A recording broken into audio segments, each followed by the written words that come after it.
Right. Okay, I'm going to grab my water bottle quick, sorry. So thanks, everyone, for coming in this morning. Thanks to the organizers for giving me a chance to talk about this stuff. Yeah, so I guess let's just get started. So this is joint work with Mike and Martin. And what I'd like to do in this talk is to just try to sort of bring together some of the classical concepts of decision theory and statistics, and some of the newer concepts of privacy that we've been hearing about for the past few days. So let me just sort of start with a picture of the problem setup that we're going through. So we have some, at first this is going to sort of seem like the same story we've been hearing since Wednesday. So we have some database, and it's got data, x1 through xn. And we have some statistician or learner or something like that who wants to find things out. And so, he or she gets, in this case, I'm going to be working in sort of the local model where data is private before the statistician even sees it. But roughly, he or she gets, some sort of views of the data, x1 through xn, that are going to be passed through some privatizing channel, which I'm going to call Q. And sort of nominally, the goal is to infer sort of global statistics about the database. Say, I want to compute the average salary of everyone in this room. But what we're going to sort of be looking at is something slightly different than this setup. And that's that I'm going to assume that there's some sort of probability distribution P. And it's kind of hiding behind the scenes. And it's what actually generates this data.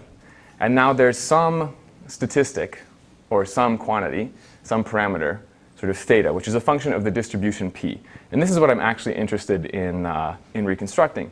And so I might want to do this, say, to sort of make sort of further predictions on the data, or do inferences sort of about scientific things, like some basic facts about biology or something like that, that I don't really care what specifically happens in the database. I just care about what's happening at sort of this population level. So these are the types of problems that I'm going to be thinking about.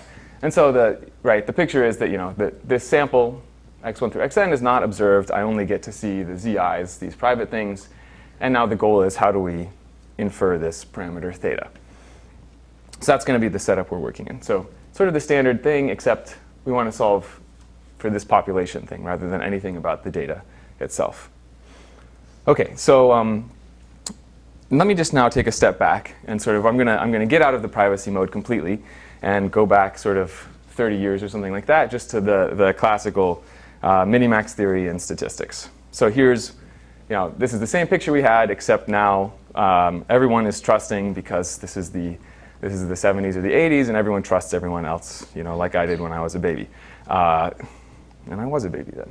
So we've got our data x1 through xn. I, the statistician, see everything, and now I want to infer things about theta, this population parameter. Because I'm going to try to make some predictions in the future based on this. So let's talk about just sort of how we sort of discuss problems like this. So the central object of study in both this classical setting and for the sort of privacy setting that we're going to do in the later parts of the talk is going to be what's called the minimax risk. So I have my parameter of the population distribution, say the mean, because I just want to estimate the mean of my distribution. And I'm going to have some loss that measures my error, the error of some estimate theta hat for the true theta. So I might say, if I'm estimating a mean, I might look at, say, the Euclidean distance squared between the mean and whatever I predict, or some kind of more esoteric or robust losses, something like the Huber loss, where I have kind of a quadratic penalty around the origin, but then things only grow linearly outside it. And we could sort of stick anything you want in for this loss rho. And then there's going to be sort of this family of distributions that I care about studying. Because if there was only one distribution in the world, then things would be easy. I would know what that distribution was. I could just call it a day. But so we have some family of distributions that we're curious about. We're sort of trying to figure out which distribution in this family do I get my data from. So this might be all distributions with some finite second moment. OK. Now that we've got this, how we're going to measure the performance of our estimator is via the expected loss, or the risk. So we have our loss rho evaluated on theta hat, our estimator, which was constructed with the data. And we look at sort of a worst case over distributions p. So what's the worst possible risk for all distributions in this family? And what we want to do is look at sort of the best possible estimator. So we're going to take an infimum, or minimize, over all possible estimators that take the data to my parameter space. Sorry, this should be an x, not a z. And then this is sort of, this is the minimax risk. So this is the classical object. Okay, and sort of the main goal in studies of this thing is to understand, as the sample size n goes to infinity, what's the rate that the minimax risk goes to 0? Or presumably it does go to 0, and we want to understand exactly what its behavior is. And then we can argue that sort of an estimator we've come up with is optimal, or things like that. Just to belabor one point at the beginning, rho could be the indicator, and then the expectation of the indicator is the probability of error. So those are used to classification problems that nest within this framework. It's quite obvious, but just worth making a point. Yeah. As far as the rates of the classifier, not just whether it's monomial or. Mm-hmm. Yeah, so we want to sort of explicitly kind of calculate exactly what this function is, or at least sort of upper and lower bounds on it that are tight to constant factors. Okay? And all you look perturbed. No, Okay. just passing the parameters. Yeah. So this is, I mean, so this is what we're going to be sort of studying. Worst case distribution, best possible estimator. Okay, and so when we prove these minimax bounds, well, in this talk, I'm going to just kind of give ad hoc upper bounds on the minimax risk. I'm just going to give you an estimator and say, hey, look, here is its behavior. The lower bounds are going to be information theoretic. And these techniques are sort of came out of basically Russia and France sort of in the late 70s, early 80s, starting with Hasminsky, and then Birge and Ibragimov and Hasminsky, and then sort of continuing on with other authors sort of to the present day. And just sort of as an aside, we could give information theoretic upper bounds on these quantities, but I'm going to sort of avoid this for the talk. So the high-level outline of how we discuss or how we prove these minimax bounds is we sort of do this three-step process. In the first step, we're going to take our estimation problem and we're going to transform it into a testing problem. So we take whatever estimation problem we had and we show how it becomes the same as sort of a test. Then there's sort of a canonical testing problem floating behind the scenes that we're going to have sort of reduced things to. I mean, these really are just reductions, which should be familiar to many of us. And then we can actually, there's a bunch of many known sort of information theoretic bounds on error probabilities. Then we can give lower bounds using those. And so let's go through these three steps in somewhat more detail. I'm going to spend a little bit of time writing on the board, so hopefully we won't do this too quickly. So this first step is the reduction from estimation to testing. So the way we do this reduction is we start with our parameter space. And our parameter space is this big oval. And so what our reduction starts with is I'm going to construct what's called the 2 delta packing of my parameter space. So this means I take sort of theta 1, theta 2 up to some k. So I take a bunch of different parameters. And I'm going to plunk them down across my entire parameter space. But what I want to guarantee is that they're all well separated. Okay? So each of them has sort of some delta ball around itself. And no other parameter sort of neighborhood intersects with the other ones. Now, if you give me an estimator, this theta hat, the point is that it's going to fall in sort of at most one of these balls, right? I can't be in 2 balls at the same time because they're all disjoint, right? So we drop our estimator down here. And then since at most one index in this whole set is close to theta hat, if we can estimate well, then we can test which index this is. Okay? So if you came to me and said, here's an estimator, and it gets within delta of the true parameter, then I say, well, the true parameters are theta 1, theta 2, theta 3, etc. If you say I'm within delta of one of those, then I can tell you exactly which one you are close to. Okay? So now this I mean, this picture is we've taken sort of this continuous estimation problem to a problem of just tell me which of these balls is the true parameter. Okay, so we've taken this sort of continuous space thing and made it into just let's identify a parameter.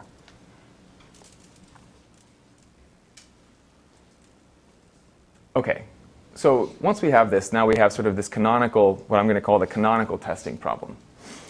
And how this canonical testing problem works is nature chooses some random index v from our set. So there are k of these guys in the packing. K will always be the sizes of our packings. And nature's going to choose, whoopsie, wrong way, one of these uniformly at random.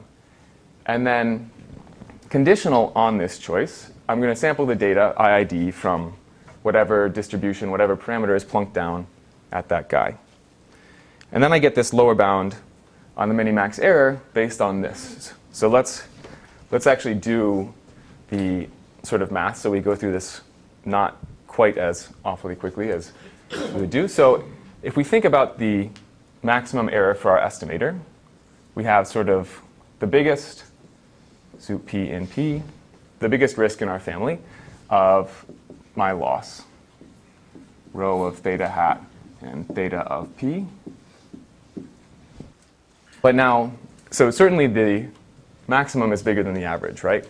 And so I can do this step, and I have this is greater than or equal to my average risk, sum from v equals 1 to k, of the expectation under sort of nature's choice v of my risk, or of my loss, rather, and for whatever it is for that parameter theta v.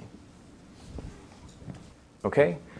And now what I'm going to say is, okay, everything is delta separated. We've sort of said that. So I can define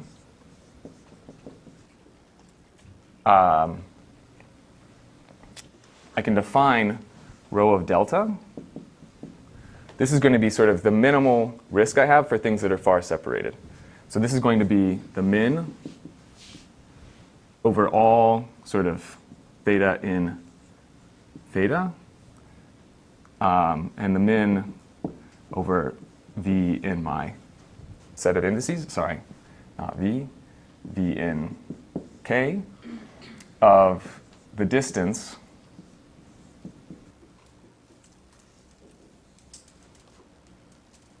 such that the distance between theta v is bigger than delta. Okay, so I'm going to define, this is sort of this is just, if I predict sort of this point, or this ball, instead of this ball, and this one is the truth, how much loss do I have? That's all this quantity is. It's just sort of, a lower bound on how much loss I have for getting myself in the wrong ball. Okay? And then once I've got that, once I have this quantity, then this now, so if I make a mistake, meaning my estimator is far away, then clearly I have to suffer loss at least sort of this quantity, this minimal separation. So this is now lower bounded by 1 on k, sum v equals 1 to k, of the expectation under v of my sort of minimal loss times the indicator that I made a mistake. And I make a mistake if my distance, I guess, rho of theta hat and theta v is greater than or equal to delta. Should it be parameter distance there? Yeah, I'm abusing notation a little bit. So let's... Because you're measuring rho of delta with respect to... Yeah, let's... We can do it this way. It's not hugely matter, but yes, it should just be parameter distance. So we have this. And now this now is just, I can pull this out, this is just the probability of error. So this is greater than or equal to the probability that that sort of rho of, or sorry, theta hat minus theta v is greater than delta, where v is chosen uniformly at random from my set, times this separation. And that is what we end up at here. So this is sort of the final canonical testing problem. So this, whoopsie, this is certainly bigger than the smallest error I could ever have in some test where I'm just trying to find the index. So this is greater than or equal to min over all possible tests that find this index of the probability that I make a mistake.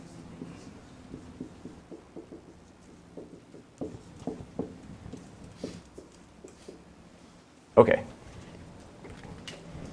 So that's a lower bound on my minimax risk.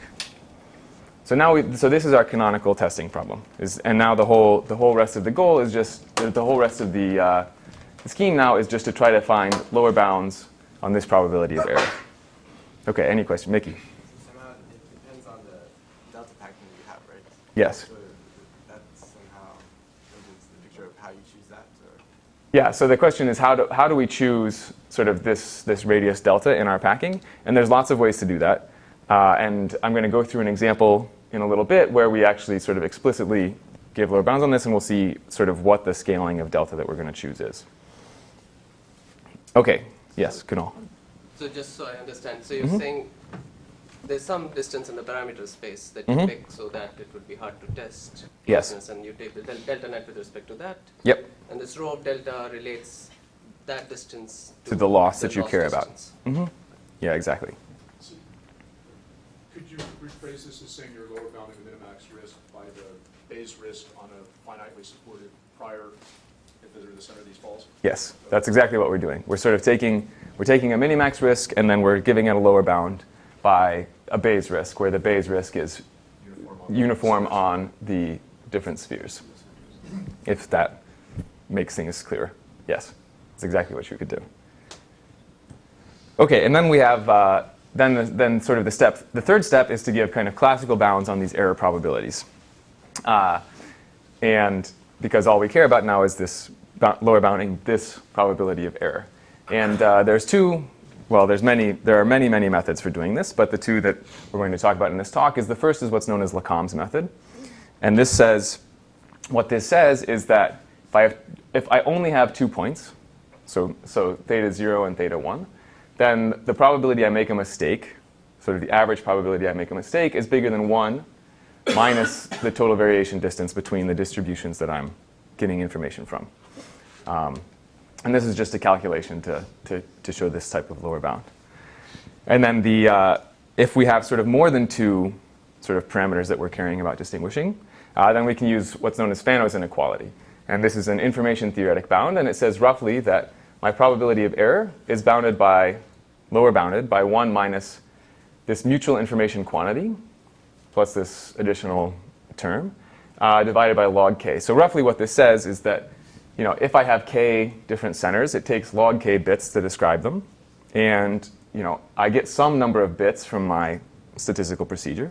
And basically my error is related to the ratio of the bits I receive versus the number of bits that are there in the actual problem. And so the summary then, the summary picture is that nature chooses some random index v in my set, and then it generates x. And I, the estimator, I want to figure out sort of theta v, whatever theta is associated with this random parameter, and I'm constructing some theta hat, which allows me to construct a test to figure out which v this is. And then the whole game is figuring out how much information is there actually in this channel here. Okay.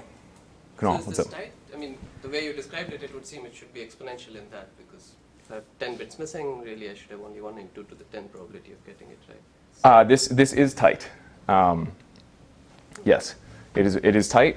And so the way that we make it tight is related to Mickey's question earlier, which is that we're going to choose these deltas to be sort of shrinking at a very particular rate that's going to make this sort of this whole quantity will always be roughly a half, give or So, take. I mean, in that case, it's tight. But I guess what I was asking is, if the numerator is much smaller than the denominator, can this inequality be improved? Or?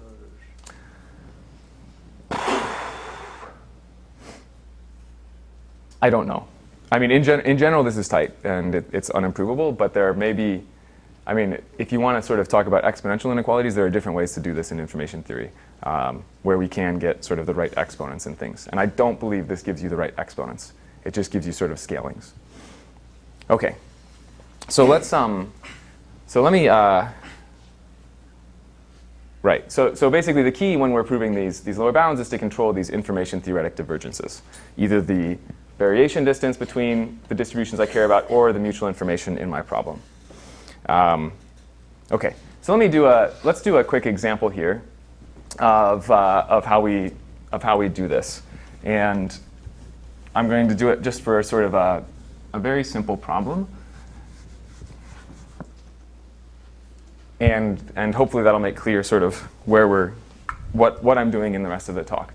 So let's consider the following problem. This is going to be sort of the canonical statistical problem, and there are many ways to get lower bounds on this that are going to be at least sort of constant factors sharper than what I do, but this is hopefully one of the simpler things that I can describe here. So let's just consider the family of distributions. I'm just going to do we're going to do normal location estimation.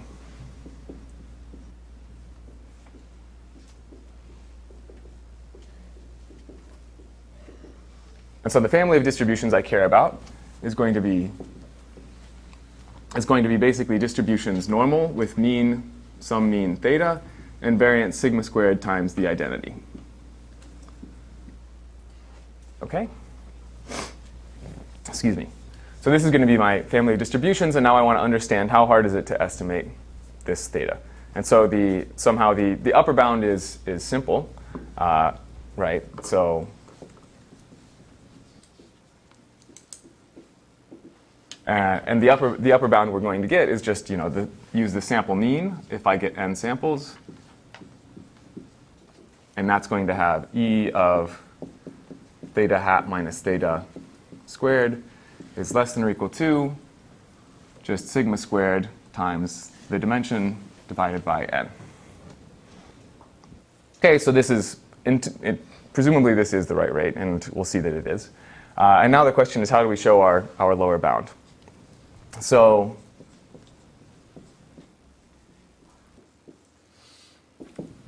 the first step in showing the lower bound is constructing our well-separated packing. Excuse me. And the way we're going to construct the packing is by using sort of the Varshimov-Gilbert coding sort of construction of codes, if you want to call it a construction of codes, or just the Varshimov-Gilbert packing of the hypercube. So we're going to sort of take the hypercube,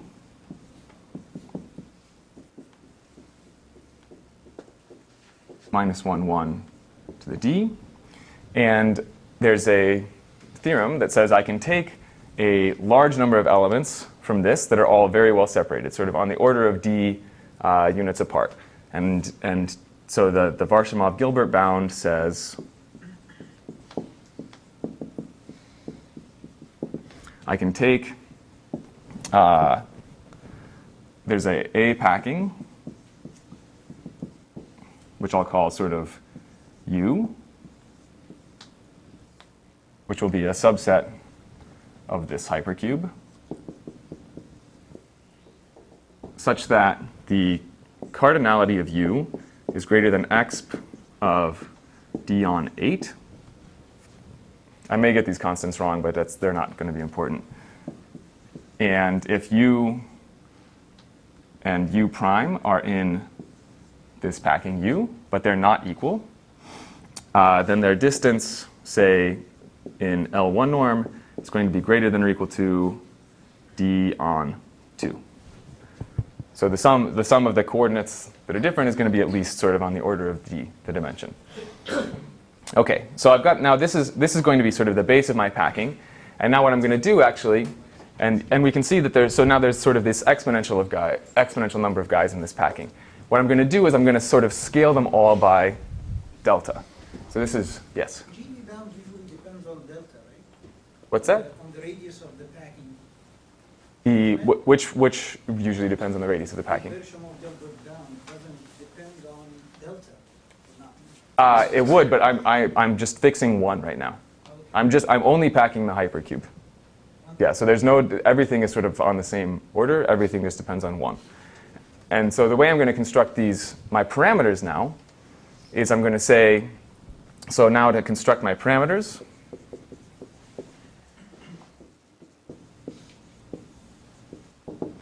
I'm I'm going to choose sort of the subfamily here, and I'm going to index it by the elements of this packing. And I'm going to just say theta associated with u is going to be delta times u. Whoops. Is that my computer just turning off?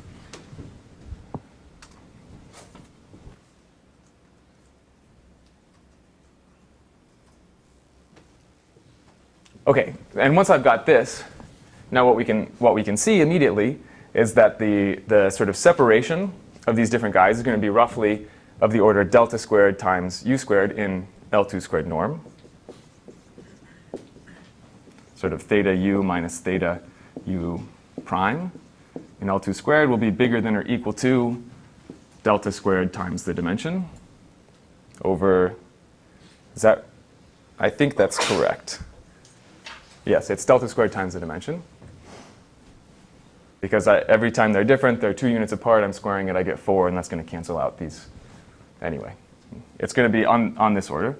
And now the question is, okay, so now then I have this minimax lower bound, according to the theory that says the minimax bound for this family in L2 squared error is going to be greater than or equal to delta squared times d times the mutual, and I'm going to use the Fano inequality lower bound, which is right there. So 1 minus the mutual information between what I actually see and a random index from this set, divided by the log of this packing size, which is going to be at least scaling with the dimension, so d divided by 8. Okay, and now, basically now the question is, okay, what's an upper bound on the mutual information? And so the technique I'm going to use now is called, it has many names. Some people call it generalized Fano's inequality. Some people call it idiot Fano's inequality. It's sort of both.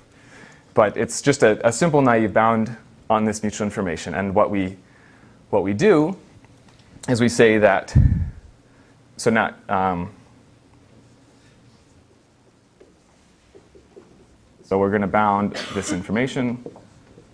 And this is less than or equal to, since it's just, these are sort of IID samples according to V, it's less than or equal to the sum of the individual informations.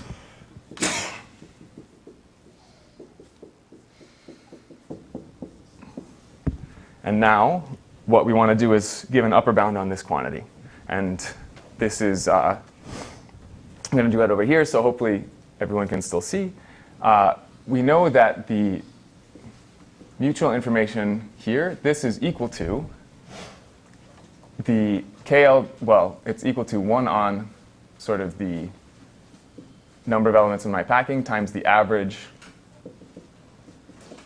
KL divergence between sort of PV and P bar, where P bar is equal to the average over everything in my packing. So this is just the definition of mutual information. It's the average KL divergence between if I averaged first and the individual distributions conditional on V. And then KL divergence is convex, so this is less than or equal to sort of the all pairs average of these distributions, which is just the KL divergence between normal theta V sigma squared identity and normal theta V prime sigma squared identity. But we know what the KL divergence between normal distributions is. It's just the L2 distance squared. And what's the L2 distance between these thetas? Well, I constructed them there, and it's going to be bounded by something like 4 times delta squared. So this is now less than or equal to 4 delta squared divided by sigma squared, because sigma is my covariance, or variance, times d, I'm sorry, because we're in d dimensions. So now we can see, all right, if I just plug this in over there, what I'm going to get is a lower bound on the minimax risk, which will be minimax risk greater than or equal to delta squared d times 1 minus n, well, we'll have 32n delta squared d sigma squared divided by d. Okay, I'm just plugging in numbers and doing the math because I had 4 and then 8 on the bottom over there. And now we can see immediately, well, maybe not immediately, but the delta I'm going to choose to make this large. I just want to make this quantity a half or something like that. I just need to make my probability of error some constant, and then I'm going to suffer a lot of loss most of the time. So if I choose delta squared equals, well, basically just sigma squared divided by n. Oh, I'm sorry, this is a divided by, say 64n. Then this quantity is going to be a half, and I'm going to get that this is greater than or equal to sigma squared times the dimension divided by 128n. Okay, so this is one example of how we prove minimax lower bounds in this framework. So step 1, we do our packing, which is to reduce from estimation to testing. Step 2, we have this canonical testing problem, which in this case is choose a random vector from the hypercube and then draw normal samples with that mean. And then step 3 is to give an error probability bound, which we do by controlling the mutual information or something like it, or a total variation distance. So that we did all those 3 steps here, and yeah, so that's the game. Okay, and so Kunal, this answers your question of, how do and Mickey, we choose delta sort of so that roughly that our probability of error is sort of constant even as n grows. So delta is going to be shrinking at some rate to make this mutual information scaling. Okay, any questions on that?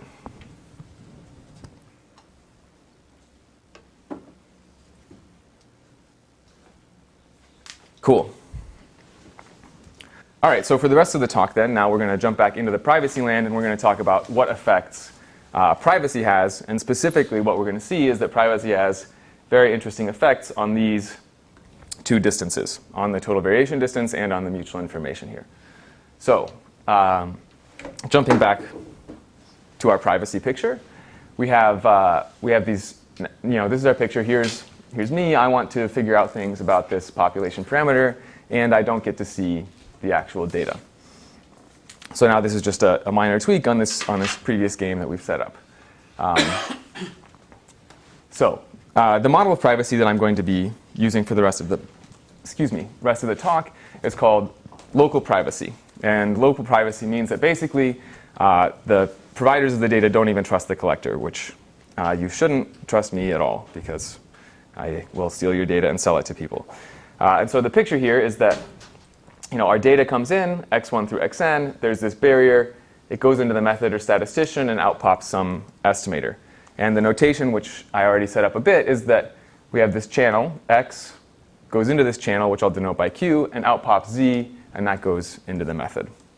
Okay, and the sort of, and so these individuals all have personal data according to the distribution that we care about.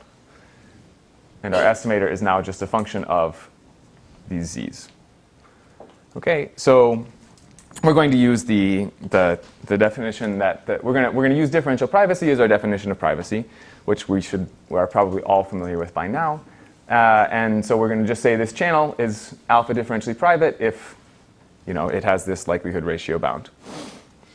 And so we've all sort of seen this, and the picture is if I plot kind of the log likelihoods, then everything, every distribution, no matter what x or x prime you start from, everything is within some window of width alpha. So everything looks sort of the same. And we sort of, based on Pramod's talk yesterday and lots of other work, we sort of know, we have some intuition for what these definitions mean. And so roughly, given some vector z from this private channel, we don't know what x actually gave z.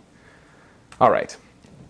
So now we're going to go back to this minimax risk that I started with at the beginning of the talk, except we're going to do a private version of it. And so, we have the usual setup, parameter, loss, family of distributions, and now we're going to look at the expected loss again, except it's our estimator is a function of z1 through zn rather than the actual data. And as before, we look at a worst case over distributions p and the best case over all estimators. So this is still purely the classical setup. but we have this tweak now that we're going to look at private things. And so we're also going to look at sort of a best case over all private channels Q, where Q takes x to z. So roughly this estimator theta hat and this sort of privacy preserving guy are going to work together to make our estimators as good as possible, under the constraint that these things are kept private. And this is the private minimax risk. So this is what I would like to talk about for the rest of my little spiel. Any questions about this? Okay, cool. So now what our goal is to understand precisely how does this change, this quantity change with my privacy parameter alpha and the sample size n. So that's the whole game. And So, yes. as you go along, Mm-hmm. can you point out exactly where you're using the fact that it's the local model? Yes. That would be helpful. Yes, for sure. Thanks. Yes, definitely. Okay. So far, I haven't used anything exactly. So far, I've just given a definition. Yes, I can definitely do that because the local model will be sort of essential for the results I'm going to prove. And well, I'm going to get sharper lower bounds that definitely don't hold in the global model. Okay, but so certainly there are many related results to sort of studying things like this. There's been a lot of work on sort of non-population lower bounds, meaning how much, if I want to compute a statistic of my actual database, how much error do I have to suffer? So Moritz and Kunal did some work on this, and then more recently Sasho and these guys, and many others have done work on this. In this sort of more population type case that we're considering, there's been a little bit less work, but certainly there has been work. So Kamalika and Daniel did some work on sort of what I'll call two-point hypotheses, which is sort of related to the Lacombe thing I showed earlier, and then some work by Beimel and co-authors in 2008 showed some lower bounds that roughly relate to sort of how well can we estimate the bias of sort of one-dimensional kind of coins or something like that. And they give a lower bound of 1 on n alpha squared in the error. Okay, this is roughly what their results seem to imply. So these things are there. And then sort of in the more global model, there's been work on pack learning by many people. So if I forget to reference somebody, forgive me. I'm just putting things on slides. But so the most recent stuff, well, there's a tech report in 2013. There's some earlier work on sort of pack learning, lower bounds, and things like this. Okay. So for the rate lower than alpha square, what is the loss function? Just the squared loss. So you have the square term. Yeah.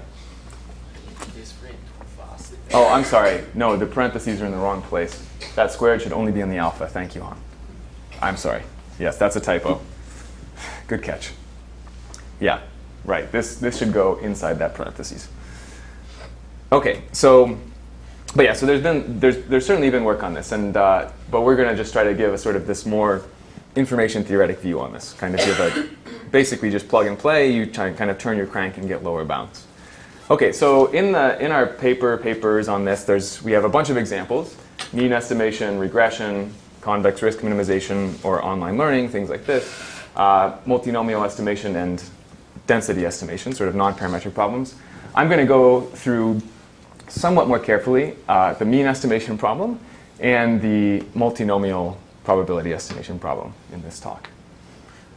Okay, so the first example is mean estimation. So let's just say I have a one-dimensional quantity I'm curious about.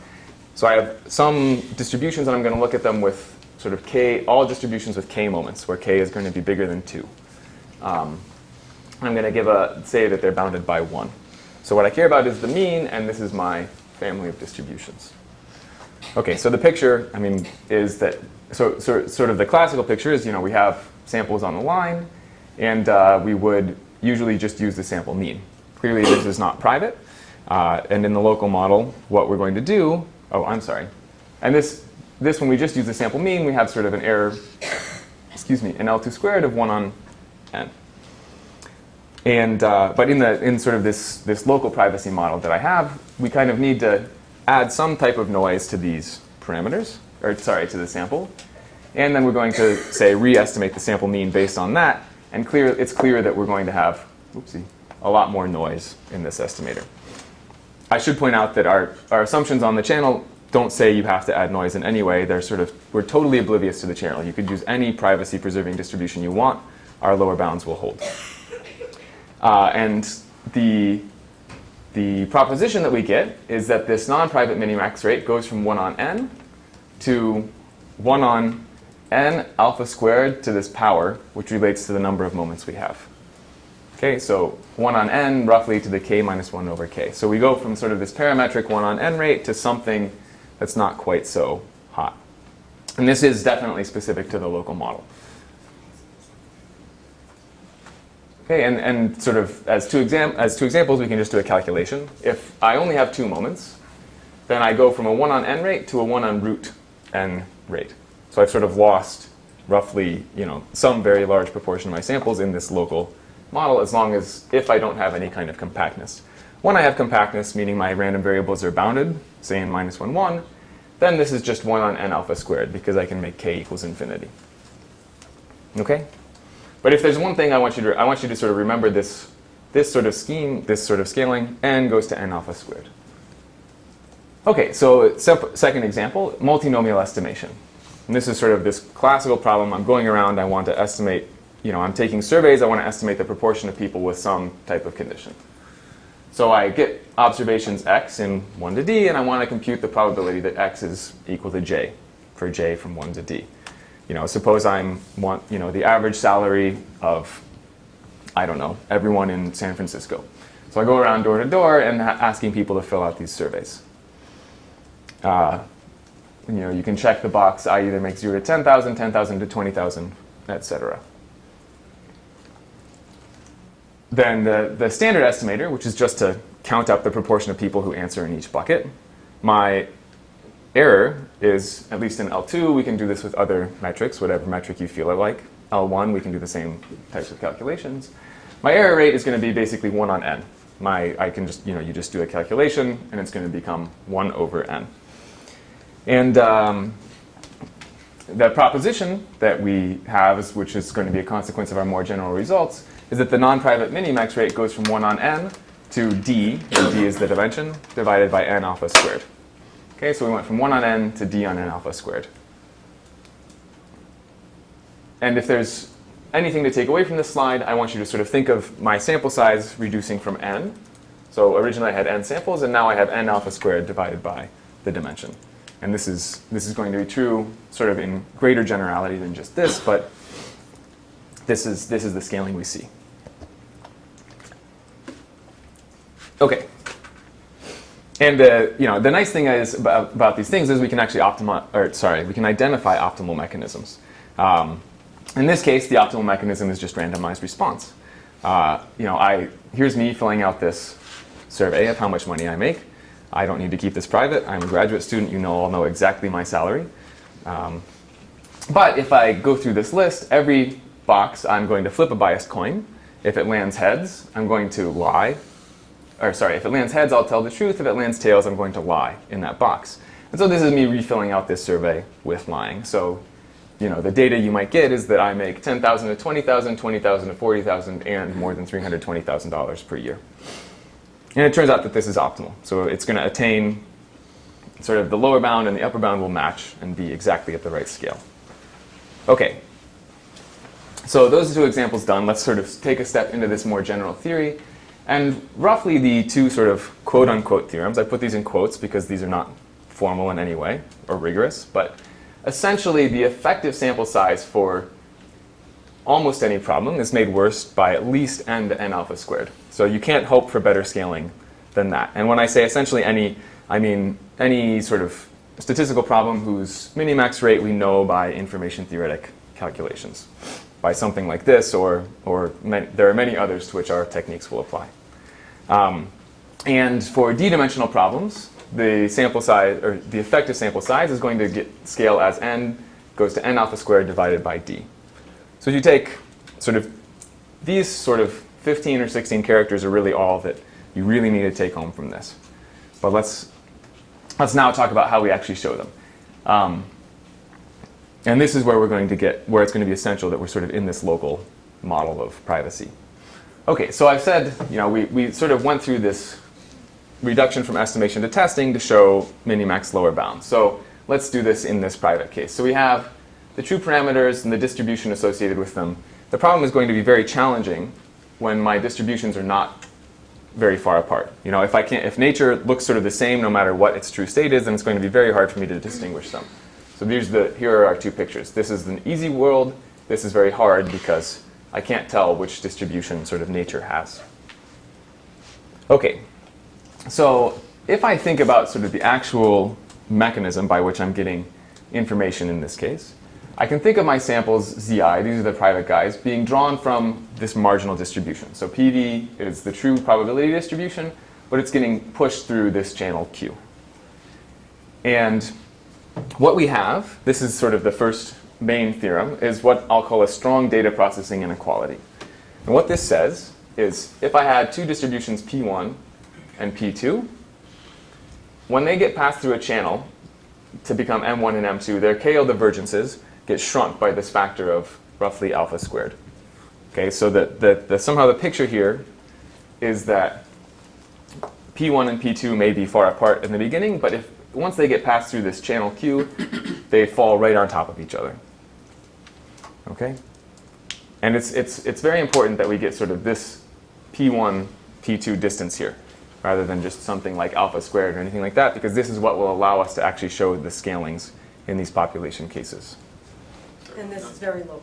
So, well, as stated, it doesn't matter because I just only have one sample, but yes, it is local. Right. So if there were sort of n guys, if these were sort of distributions over n things, then I'd get an n here and it would be essential that it's local. Yes, this will not hold in the global model at all. Yes, Moritz. That was my question. It will hold for the global model, but on the joint distribution, so you don't get the n. But the same inequality is true. Yeah, except, well, you'll have an n alpha up top, right? Because the ratios between the distributions are, if I'm allowed to change sort of n things. Every one of yeah. them, yeah. So that's the issue, is that Right. this technique, at least as stated, is going to not go through for the non-local models.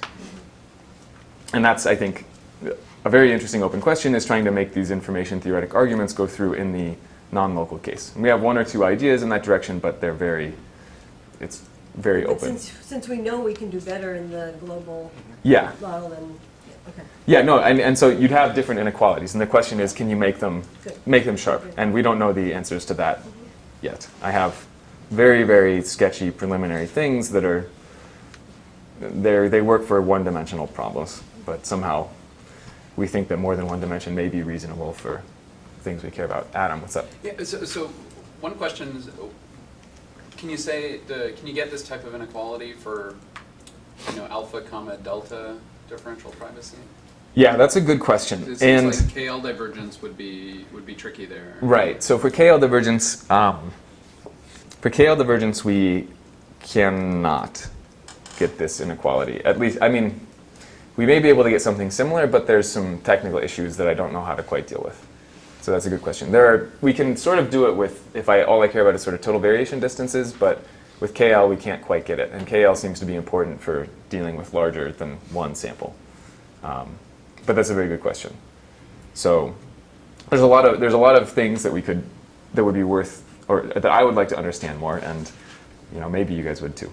But yeah, very good question. And so the picture, if we go back to sort of the Lacombe's method, this is just the two-point hypotheses. I didn't go through exactly an example here, but I have distributions P1 and P2, and they're going to be sort of two delta separated, as we had in our packing earlier. So the non-private version is that, and this is just by doing a calculation with the reduction from estimation to testing, I have error basically scaling as delta squared, which is this separation, if all I care about is my squared error, times the probability of error in distinguishing these two. And that's going to be sort of n times their KL divergence. Okay? And then the private version is that, once I go through this channel, these things get smashed on top of each other, and these would become M1 and M2, and this becomes, instead of n times the KL divergence, it's n alpha squared times the total variation distance. So we really do see, this is n becomes n times alpha squared. And this is sort of this fundamental thing that we have appearing in our inequalities. Okay. So that's that. And it's essential to get this sort of correct scaling that everything be in the local model. So yes, this is very specific to the local model. Okay. So we can also do this in the sort of more high dimensional case, so not just 2 point hypotheses, we can do it with more. So this is going to be the Fano inequality approach, which is what I've sort of sketched out on the board behind me. And so now, nature, we're sort of in this canonical testing problem where now nature is going to sample something uniformly from 1 to k. And then we have this markup chain. V is the true state of nature, gives x, and then x is privatized to z. And we saw earlier that mutual information is fundamental here, and so now instead of computing the mutual information between x1 through xn and nature, it's z1 through zn and whatever is happening in nature. So the question is how do I compare this to this quantity? And so what we have is this basically a sort of another kind of data processing inequality, kind of a quantitative one. And roughly what the consequence is going to be is that in a d-dimensional problem, whatever was the probability of error in the non-private version is going to be scaled by alpha squared, where that's our privacy parameter, divided by the dimension. So roughly, this is going to be the scaling that we're going to see. And so this is, whatever was the sample size is now made worse by a factor of alpha squared over d. And the specific theorem is this.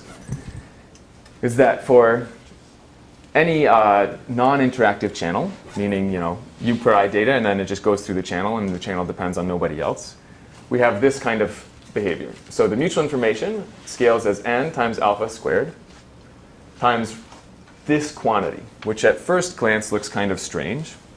But if you do sort of, if you sort of squint your eyes at it, this starts to look a lot like total variation distance. Excuse me. Total variation distance would only have 2 different distributions here. In this case, we have a whole family of distributions and their distance to the average p-bar. And it turns out that since this supremum is on the outside, this can be very, very small, or much, much smaller than sort of any reasonable total variation distance with individual guides. And so and this takes calculations, but roughly what happens is that if we do a calculation, this sort of total variation distance, this kind of dimension-dependent total variation, looks roughly like the original mutual information in the problem divided by whatever the dimension was. Okay? And so this is, and again, the fact that this inequality holds is certainly only true in the local model. In the global model, we know this is false. Okay, and so roughly we went from whatever was originally in the problem to this scaled version, which is what's giving us our sample size hits. Adam, what's up? Is there an operational interpretation to the thing in the thing in blue? The thing in blue? You mean like is it associated with some kind of testing error probability or something like that? Distance you can think of as a testing error. Right. Yeah, and I don't know. I haven't seen this anywhere. It sort of just popped out of our theorems. And I mean, it looks like total variation. So maybe there is some connection between like a multi-way hypothesis test in Lacombe's sort of setting. I don't know. I have no idea. Yeah, but it's a great question.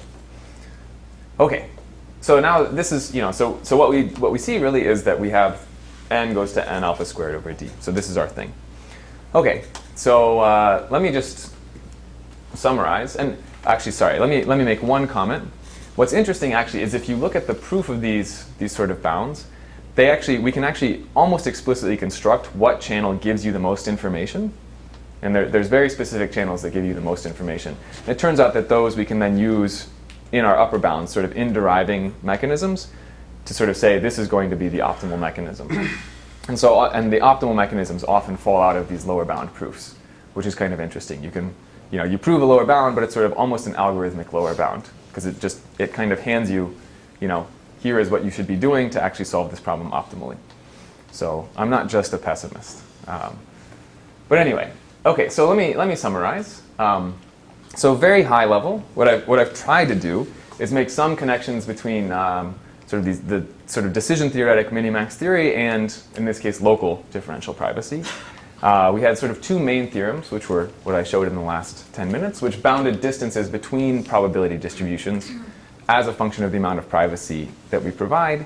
And we saw sort of this pairwise contraction and then this kind of mutual information contraction. And they worked in the two different lower bounding styles. Mutual information for what I wrote on the board via the Fano method. Okay, and these were our sort of two vague fake theorems. So in our papers we have sort of rates for different problems, rate regression, convex optimization, things like this.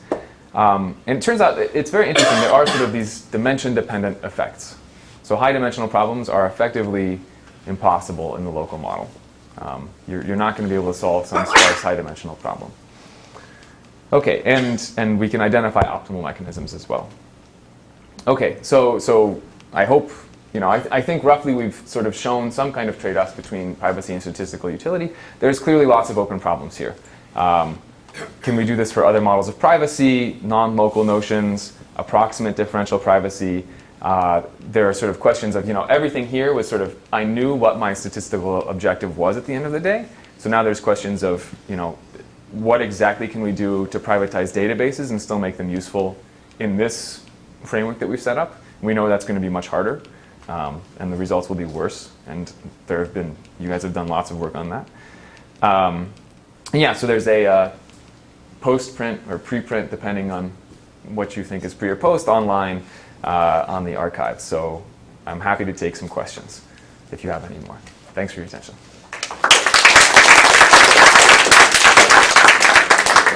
Yeah, we have a couple minutes for questions. Please.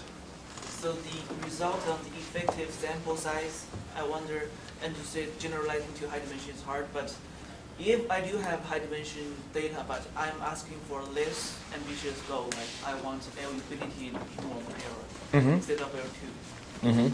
Is there any idea or insight to that? Yeah, and so, we know sort of L infinity error, you can get much better scaling on that dimension, even in the non-private case. You're still going to get hit with dimension-dependent effects in this local model. Yeah, when I say that n goes to n alpha squared over d, that's sort of true for many, many, many problems. So even if all you care about is sort of some low-dimensional quantity, if you don't know what it is a priori, it's going to be hard to figure out information about it. Is there any quantitative guess, how the dimension p will hurt the? Exactly the same way. You had n now becomes n alpha squared over d, and that's not a guess. It's true. Yeah. Yes.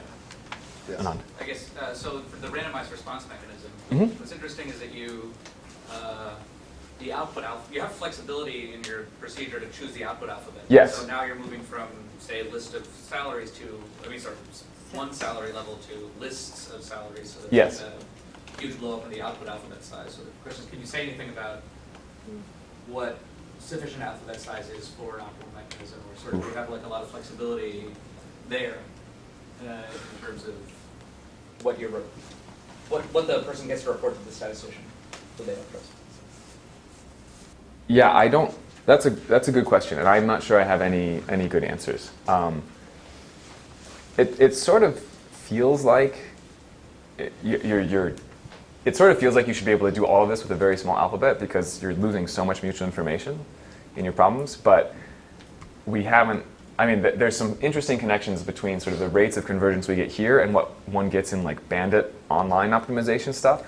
So you sort of feel like you should be able to just kind of send one-dimensional quantities along, but that's just some very vague feeling I have. I can't make anything rigorous there. Your upper bound is ad hoc, right? You just have a mechanism and you say, oh, look, it works. Yes, my upper bounds are ad There hoc. might be another mechanism which gets the same rate, which has smaller alphabet size. Yeah, exactly. And I don't know. I don't know exactly what the right things are. So our data processing inequalities are, the first one at least is sharp, including the constants, as alpha goes to 0. So it's really, we can nail it, but I don't know anyway. Do any of these techniques handle an interactive case where the Yeah, so that's a great question. So I haven't been very careful here, but yes, these techniques do extend to the following picture. So I have x1, and it generates z1. Then I have x2, and it can generate z2, but z2 can also depend on z1. And I can have x3, goes to z3, and that may depend on z1, z2. So I can have sort of this chain. So I can extend all of these results to this case as well, yes. I wasn't, but yeah. So does that answer your question? So half the question, but you can iterate this process. Yeah, so then the question is whether iterating. So these techniques don't appear right now to extend to sort of iterating this multiple times, because you can introduce all sorts of weird dependencies when you do that. And the mutual information bounds and things start to break down. Yeah, that's a great question. So we can deal with some kind of like sequential version of interactivity, but not like, it's not like Z3 can then you can go back and ask for more from Z1. No. Yeah, good question. All right, we'll have a break now. Thank John again.